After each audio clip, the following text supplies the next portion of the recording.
وجب صبر علينا مدى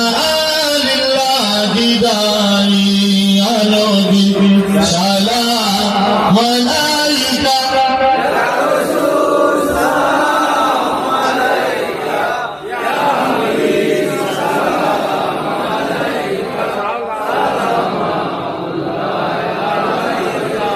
জিবরাইল দিলে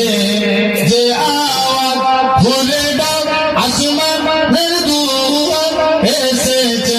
নবীদের সরদার করিতে আল্লাহর দিদার নবী সালাম